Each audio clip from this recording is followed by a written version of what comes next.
Salut, c'est Mathéo. Depuis le temps qu'on l'attendait, j'ai enfin pu le voir. La boule au ventre, l'excitation, bref, tout pour bien commencer à Marvel s'y attendu.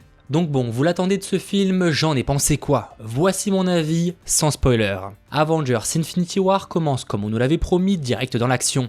Pas le temps de s'ennuyer, tout s'enchaîne très vite, voire même trop. Un peu comme pour le Seigneur des Anneaux, les deux tours, on y suit plusieurs groupes en parallèle. Alors certes, ça permet à la fois d'avoir tout le temps des choses intéressantes à regarder, mais ça donne aussi un sentiment que tout va trop vite. Et au final, certains persos sont là, mais un peu mis de côté. À part quelques privilégiés, les autres n'auront pas un arc qui avance avec ce film. Mais c'est en même temps le défaut avec autant de personnages à afficher à l'écran. Les frères Russo ont pris un pari risqué mais assumé. Le grand personnage du film est le méchant Thanos. C'est lui que l'on voit tout le temps et que l'on apprend à connaître au fur et à mesure. D'ailleurs, très bon point pour lui, il est genre ultra stylé et l'acteur est bon. Et moi qui avais par exemple peur que ses motivations fassent un peu trop Ultron, ce n'est pas le cas. Pour vous dire, on les comprend. Je dis pas qu'on les accepte, mais on comprend pourquoi Thanos veut faire ça. Après, je regrette peut-être un manque de côté fou pour le personnage comme dans les comics.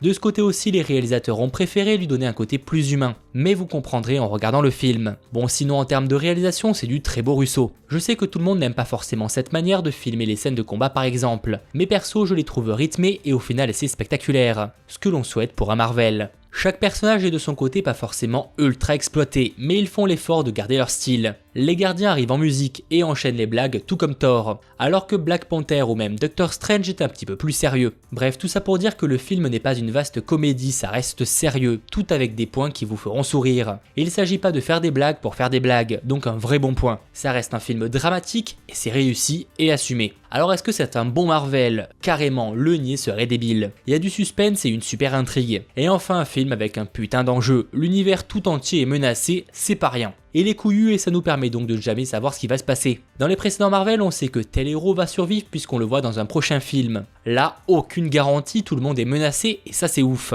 À chaque scène, on se trouve en mode aïe aïe aïe, lui il va y passer. C'est donc un super film mais qui se trouve au final être assez différent des précédents. Déjà par son enjeu mais aussi par sa structure. Tout d'abord, c'est avant tout un film sur Thanos plus qu'un film sur les Avengers, ce qui clairement peut faire bizarre. Il est super intéressant d'approcher l'histoire par le méchant, mais c'est aussi ce qui va donner cette sensation de pas trop exploiter les personnages principaux habituels. Je vais pas vous en dire plus, c'est déjà très difficile de ne pas spoiler. Ce qui est sûr, c'est que j'irai le revoir encore et encore. On va dire que je m'attendais pas à ça, et c'est en soi plutôt positif. Et vous, donnez-moi votre avis dans les commentaires, et n'oubliez pas, on ne spoil pas, jouez le jeu. C'était Mathéo, ciao tout le monde.